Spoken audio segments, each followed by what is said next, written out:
All right, so we're lucky enough to have a very special person with us. We have the president of Shoreline College. And as I mentioned earlier, we don't typically see presidents at these international conferences, and we definitely want to see more of them. So, for any international program to be successful, it's very important to have the support from leadership. And I'm so happy to see that Shoreline has that. So I'll pass it on to you if you can share a little bit about what a president does, and then what brings you to a international education conference. Sure.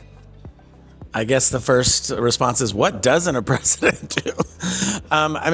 In my role, I'm responsible. Different presidents are in different situations, but in my case, I work for a board of trustees who, work with myself and the campus to set strategic goals for the college. And ultimately, I'm responsible for those strategic goals being enacted, being financially responsible, keeping the institution accredited, and working with my team to do, ranging from policy to, safety, infrastructure, so you're kind of overseeing this constantly moving process. And it's 24 hours a day. There's always things going on.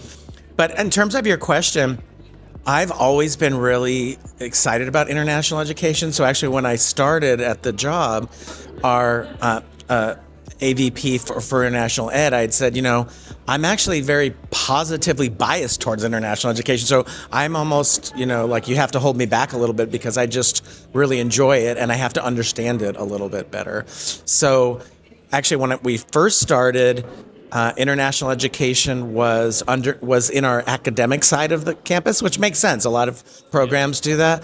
But then after some time, really realizing the importance of international education for our institution, I moved it directly under me so that I would be directly supervising it, both for us in a very small, wonderful community, but it's small, and having an international program is very positive in terms of having that influence on our campus. 10% of our students are actually international, which is great.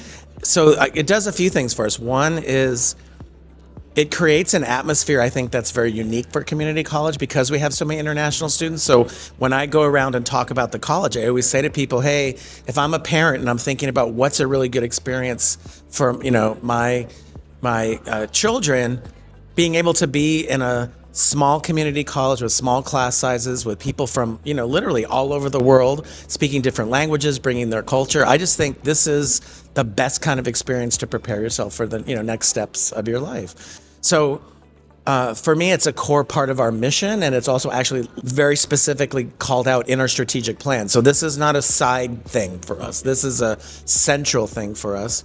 Obviously, the revenue that we get from international education is very positive, so I think people are motivated by that as well.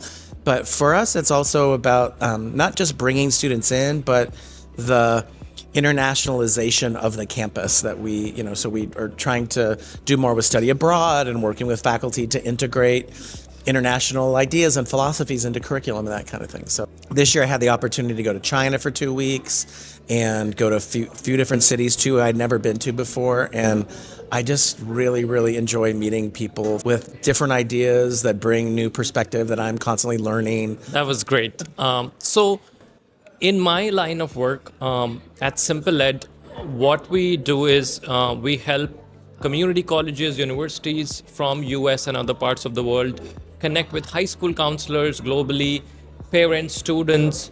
So my question is, a lot of times when we do programming that is specific to community colleges, when we talk about all the different pros of going to a community colleges, sometimes people ask us, what is the catch?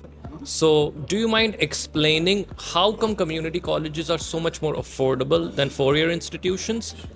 How does the financial side of that work? Because students and parents sometimes think if they're not paying a hefty amount, then it can't be that good. Yeah, the quality might not be as good. And I've been to many different community colleges, been to their campuses, met the faculty, and they are really, really high quality. So for people who don't have this privilege like me to go and visit these campuses physically, how would you explain the resources that you have, the quality that you have for such an affordable cost? Sure. So I think to help families understand, first of all, for community colleges in the United States, there's a certain amount of investment that each state makes in those colleges. So, they've been around a little over 100 years or so, depending on the college in the United States. And we're really coming up at a time where there was a recognition that in addition to our great four-year colleges, there needed to be a space both for people who wanted workforce training and wanted to get to work and to get specific training, ranging from nursing, welding, construction, so that there was a need in different communities to build these spaces to do that type of training. And also a recognition that four-year universities and, range in terms of their competitiveness. So I think it's very much, traditional American value, and in this case, a good one, that to provide opportunity for people who, couldn't afford to do a four-year, or maybe are not quite ready to get into a competitive situation. Maybe they haven't had, most of us, like I was a first-generation student to college. My parents had some two-year experience, but not a four-year degree. And so when I was growing up, they didn't know a lot to share with me. So even for me, when I was applying, I didn't know what I was doing. I didn't have kind of people to fall back on to give me feedback or idea. I mean, they gave me feedback on other stuff, but that just wasn't in, and I think that's true for a lot of first generation students, that it's harder for, even if they're totally capable of a four-year, it's a big jump, and sometimes it's a financial jump or an emotional jump, or so the community college, sort of creation of them created, the intention was to create that step. The part of the reason why it's cheap is, and each state is a little bit different. You do get paid some pay from the state to do the work that you do. So when people come, for example, to Shoreline Community College, we get some funding from the state and we get funding from tuitions in the United States. So, and I would agree with you, first of all, just to be clear to the families, it is the same quality in terms of the education. Before I was at Shoreline, was working in Southern California, and we used to make these charts to show how our classes would transfer to the UC system. And I was like, this is exactly the same class. Like, this will count at the UC. And all of our professors, with, top-notch degrees, all of them, as appropriate for their disciplines, PhDs, et cetera, et cetera. So it's not like you're getting people who were not prepared or are not experts, and in fact, what you're getting really is people who are experts and who really care about teaching. The real upside for students is that experience of, usually pretty small classes. They know their professor, they're connected to them. So first of all, it is a great value and it's worth it. In fairness, though, to the parents, what isn't as good? Every model has its advantages and disadvantages, right? So probably the things about a community college that are not as strong would be, one, four-year colleges usually offer a much more robust campus life. That now at Shoreline, we do pretty well with that. There's a lot of activities. Our international students are pretty engaged. But in terms of if you want the kind of stereotypical four-year experience and going to college and, blah, blah, blah, that whole Greek life, exactly, or, top-tier athletics or something, that's not what we do. I mean, that's a wonderful thing, too. If you're looking for, of course, like the Research One universities have, a lot more opportunity to do more research, get engaged in research. And again, it's not to say that we don't. We have beautiful new labs and opportunities for students to engage in research, but it's just not our primary mission. So I think, if families are thinking about what's the primary goal, or kids are thinking about what do you really want to do, if you're looking for a traditional college, you see it on TV, Greek life and all that, that's not community college. But if your interest as a parent and for your kids to think about a very high quality education where students will get a lot of attention and people will know them by name and care about them, they'll have families, and certainly at Shoreline, we really try to emphasize, like, this is your home away from home, and if it doesn't feel that way, you need to tell us that. And wherever in the world that you're coming from, like, you're making this place better for us. So we think the international students in particular are very good. Thank you for being here. When I say, yeah, that's awesome, but thank you for coming here. You're making this a better place. Students have very strong transfer rates from community colleges, and in fact, research demonstrates that transfer students are much better prepared and do better than students who go straight into 4 years, because they took that time as steps. Like, I don't know about you, but like I went straight to 4 year. Did you? I really wish I would not have. I mean, because the jump from high school, like I was like high school, not to be rude, but my high school was so easy. Like I didn't have to study. It was a huge jump that first year. I was just like, oh, I had to really learn how to study and how to memorize note cards and all the different skills. I didn't do that in high school. I remember when I was applying for graduate school, and I would go to my teachers, like teachers I'd had like freshman year, sophomore year. Hey, remember me? I was that kid with brown hair. Yeah, I used to have brown hair, by the way. Now it's more gray, obviously. But I was that kid with brown hair. I'm trying to get a letter from. They don't know you. I mean, it's so hard to be known in those spaces. Whereas I think having taken that steps, improved my study skills, gotten feedback. So it's just. It really provides that transition, I think, which is really strong and really prepares those students. So many of our students come back and say that there's elements of the community college that they really liked better than with their 4 year. So, in order to help international high school counselors understand the concept better and when they're advising students on a daily basis, would you say it's fair to say that students and families that are looking for an education that is a little more hands-on and maybe a smaller class size, student to faculty ratio, so for those kind of students, community college could be a much better option than straight away going to a 4 year institution. Do you think that is a fair assessment? Yeah, I think so. I mean, some of the classes still are pretty traditional. They're just smaller.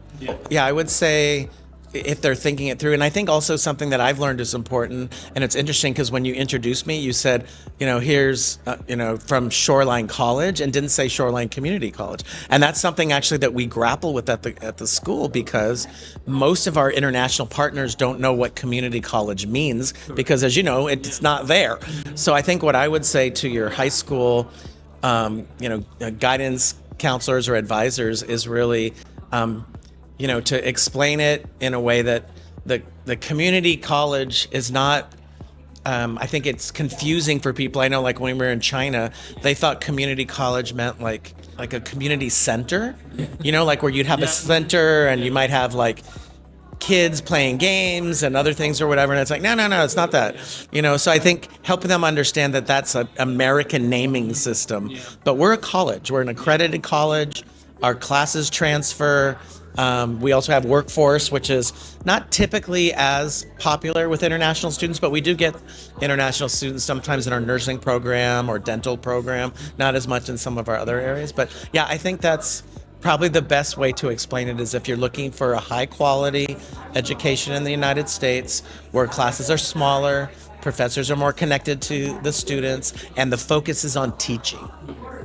So if you're looking for an opportunity to be involved immediately in research and less interested in kind of the lecture portion, and or want to have the big Greek life thing. So I was sort of joking about that a little bit, but it also could be, a student wants, there are students in high school that already know, I want to do research on, XYZ. They have really strong research interests and they want to get connected to certain labs or certain faculty that have done research and, whatever it might be.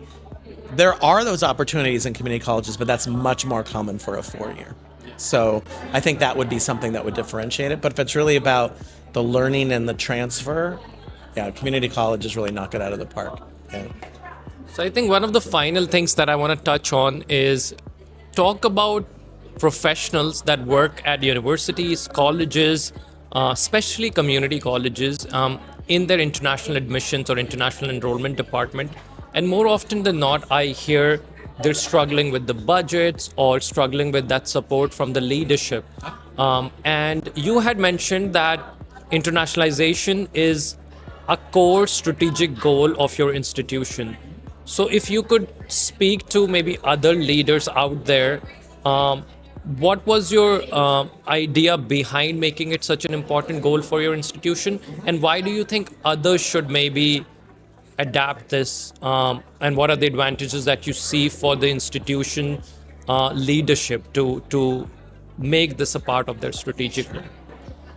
I mean, for us, I would say primarily was driven by two things. One is So in our state, colleges, and this is pretty common in most states in the United States, colleges represent different districts or different areas. So this college is in this little box, this college is in that little box, this college is in that little box. And depending on what box you're in, some areas are growing. So for example, there are some areas, both urban and rural, that are growing, that there's more families and more people and whatever. So that type of model for working in the box works well because your area is growing. But in many places, it's not growing. And so you have to think about, as an institution, if you want your institution to stick around, what are the kinds of things that we're going to be able to do to appeal to people that are not necessarily in our box, and that doesn't violate any specific rules, so you don't step on toes and you get other presidents mad at you or whatever. So I think one of the and thinking about Shoreline's program, which has been around for 50 years, my guess is, and some of the stuff I've learned, is that some very smart people, smarter than me back in the day, figured out, hey, first of all, this is amazing to have these students here, but also this allows us to grow in an area that may not be growing as fast as like expenditures are. So that's one of the things as a president I'm concerned about now. So we're seeing a decent comeback from COVID, but our grow back rate might be like this, but expenditures is like this. So energy costs in particular are just insane.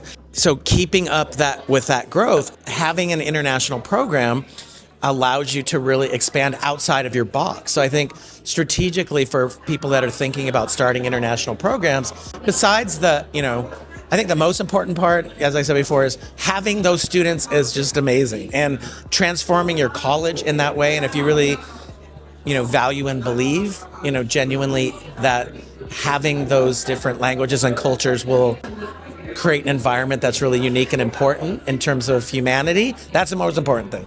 But strategically, in terms of revenue, in terms of supporting the institution, that's one of the most important reasons why you might look at that, because it's an area of growth. And I always find it funny, I joke around with our associate vice president, because some of the people are very competitive in this space.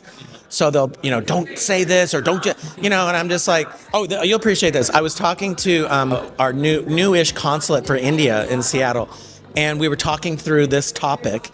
And I said, I know that sometimes in India, it's a struggle because a lot of Indian students, at least stereotypically, are looking for 4-year colleges and not necessarily looking for 2-year colleges. And he was very interested in kind of helping the college out. And I said, do you have ideas, or do you think there's interest in community college in India? And he said, he kind of like sat back and he goes, Jack, do you know how many people there are in India? And I said, I don't know exactly, but I have a pretty good, he's like, there's a lot of people in India. I'm pretty sure, working with you, we could come up with 50 to 75 of them a year that would appreciate it. So it was being kind of, joking around, but the point is, that's true. There's really there's no need to be competitive in that way. There's so many people that we think that our mission and the way we do things can benefit so many people. So I think there's that. And then for us, because I really realized how important that is, we improved our policy. We put it in our strategic plan, because one of the challenges is international students and an international program, while it's part of the school in certain ways, it's the same. They're in the same classes, they're in, whatever. But it's also different, right? For international students, they have to deal with a different type of bureaucracy and coming from another country. And, so one of the things is in setting up, how do you balance both the practices where things should be the same between domestic and international students? And this is something I think I'm getting better at and learning, but also just recognizing that there are things that are going to have to be different, and the college is just going to have to understand that if we're going to be successful. Just like any group of human beings, people from another nation are going to have challenges and things that make it more challenging for them than people for here. Now, that's true of being in the United States too. There are different things that present different barriers for our students, poverty, racism, et cetera, within the United States, unfortunately. I really worked with my team to change policy, change structure, worked with our board, who's also very much in favor of supporting our international program, and sees it as we would not be the same institution without international students. It's a night and day type of situation, yeah. Well, for those of you who don't know, achieving 10% of your student population that's international students is not easy. It's a very, very difficult goal, and Shoreline has achieved that. So, congratulations on that. And I just want to take this opportunity to thank President Khan, who has taken time to talk to us. It's not every day you get to sit down with a college's president and ask them questions. So thank you so much, and thank you for all the great work that you're doing, and thank you for your support to international education. Well, thank you for the time and for chatting with me. I do want to attribute, this has been going on for 50 years, way before me. Our AVP, who I mentioned earlier, Samira Pardonani, is amazing. The international ed team at the college is also amazing. They do great work. I'm glad to be a part of it. I hope I've contributed to some aspects that will help it be ongoing. When you were talking earlier about financial issues or whatever, we're not experiencing that. I think part of it is because I am a big champion. Our executive team's a big champion, but they're doing it. I mean, they're advisors, they're folks. I mean, so the credit goes to them. I'm hoping I'm adding to their good work, and I really appreciate the opportunity to talk with you today. So thank you so much. Thank you once again. I forgot to mention Samira. So those of you watching, if you want to explore Shoreline College for you or your students, or if you want to partner with them, or if you have any kind of proposition, I'll put Samira's email address down below so you can reach out to her. And she's outstanding. She's been the champion of internationalization at Shoreline, and she's the SIO right now, so she's the right person to connect with. So thank you for watching, and have a great evening, day, afternoon, wherever you're watching from. Wherever Bye. you are.